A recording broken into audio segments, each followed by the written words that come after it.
Inilah jasad yang dijaga oleh Allah. Selepas perang Uhud, seorang wanita Quraisy bernama Sulafah binti Sa'ad bersumpah untuk membalas dendam atas kematian suaminya. Dia menawarkan hadiah kepada sesiapa yang berhasil menangkap Asim bin Thabit, sahabat yang telah membunuh suaminya. Ketika Rasulullah mengutus 6 orang sahabat dalam satu misi rahasia dan memilih Asim sebagai ketua. Namun, di tengah perjalanan, mereka diserang oleh kaum Huzail. Asim segera menghunus pedangnya dan berdoa, "Ya Allah, aku berjuang demi agamamu. Lindungilah jasadku. Jangan biarkan ia dijamah oleh musuhmu." Dalam pertempuran yang sengit, Asim akhirnya gugur syahid.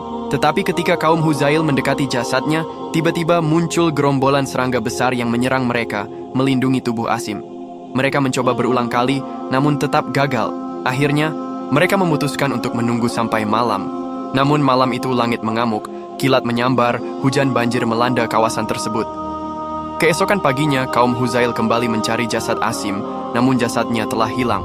Inilah jasad yang dijaga oleh Allah. Selepas perang Uhud, seorang wanita Quraisy bernama Sulafah binti Sa'ad bersumpah untuk membalas dendam atas kematian suaminya. Dia menawarkan hadiah kepada sesiapa yang berhasil menangkap Asim bin Thabit, sahabat yang telah membunuh suaminya. Ketika Rasulullah mengutus 6 orang sahabat dalam satu misi rahasia dan memilih Asim sebagai ketua. Namun, di tengah perjalanan, mereka diserang oleh kaum Huzail. Asim segera menghunus pedangnya dan berdoa, "Ya Allah, aku berjuang demi agamamu. Lindungilah jasadku. Jangan biarkan ia dijamah oleh musuhmu." Dalam pertempuran yang sengit, Asim akhirnya gugur syahid.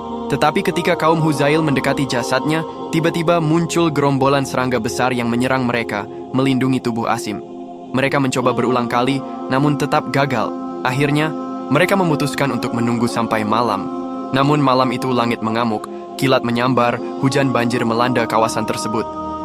Keesokan paginya, kaum Huzail kembali mencari jasad Asim, namun jasadnya telah hilang. Inilah jasad yang dijaga oleh Allah. Selepas perang Uhud, seorang wanita Quraisy bernama Sulafah binti Sa'ad bersumpah untuk membalas dendam atas kematian suaminya. Dia menawarkan hadiah kepada sesiapa yang berhasil menangkap Asim bin Thabit, sahabat yang telah membunuh suaminya. Ketika Rasulullah mengutus 6 orang sahabat dalam satu misi rahasia dan memilih Asim sebagai ketua. Namun, di tengah perjalanan, mereka diserang oleh kaum Huzail. Asim segera menghunus pedangnya dan berdoa, "Ya Allah, aku berjuang demi agamamu. Lindungilah jasadku. Jangan biarkan ia dijamah oleh musuhmu." Dalam pertempuran yang sengit, Asim akhirnya gugur syahid. Tetapi ketika kaum Huzail mendekati jasadnya, tiba-tiba muncul gerombolan serangga besar yang menyerang mereka, melindungi tubuh Asim. Mereka mencoba berulang kali, namun tetap gagal. Akhirnya, mereka memutuskan untuk menunggu sampai malam. Namun malam itu langit mengamuk, kilat menyambar, hujan banjir melanda kawasan tersebut. Keesokan paginya, kaum Huzail kembali mencari jasad Asim, namun jasadnya telah hilang. Inilah jasad yang dijaga oleh Allah. Selepas perang Uhud, seorang wanita Quraisy bernama Sulafah binti Sa'ad bersumpah untuk membalas dendam atas kematian suaminya. Dia menawarkan hadiah kepada sesiapa yang berhasil menangkap Asim bin Thabit, sahabat yang telah membunuh suaminya. Ketika Rasulullah mengutus 6 orang sahabat dalam satu misi rahasia dan memilih Asim sebagai ketua. Namun, di tengah perjalanan, mereka diserang oleh kaum Huzail. Asim segera menghunus pedangnya dan berdoa, "Ya Allah, aku berjuang demi agamamu. Lindungilah jasadku. Jangan biarkan ia dijamah oleh musuhmu." Dalam pertempuran yang sengit, Asim akhirnya gugur syahid. Tetapi ketika kaum Huzail mendekati jasadnya, tiba-tiba muncul gerombolan serangga besar yang menyerang mereka, melindungi tubuh Asim.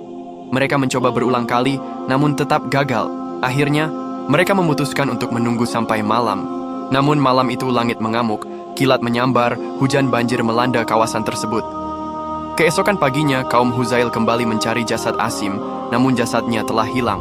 Inilah jasad yang dijaga oleh Allah. Selepas perang Uhud, seorang wanita Quraisy bernama Sulafah binti Sa'ad bersumpah untuk membalas dendam atas kematian suaminya. Dia menawarkan hadiah kepada sesiapa yang berhasil menangkap Asim bin Thabit, sahabat yang telah membunuh suaminya. Ketika Rasulullah mengutus 6 orang sahabat dalam satu misi rahasia dan memilih Asim sebagai ketua. Namun, di tengah perjalanan, mereka diserang oleh kaum Huzail. Asim segera menghunus pedangnya dan berdoa, "Ya Allah, aku berjuang demi agamamu. Lindungilah jasadku. Jangan biarkan ia dijamah oleh musuhmu." Dalam pertempuran yang sengit, Asim akhirnya gugur syahid.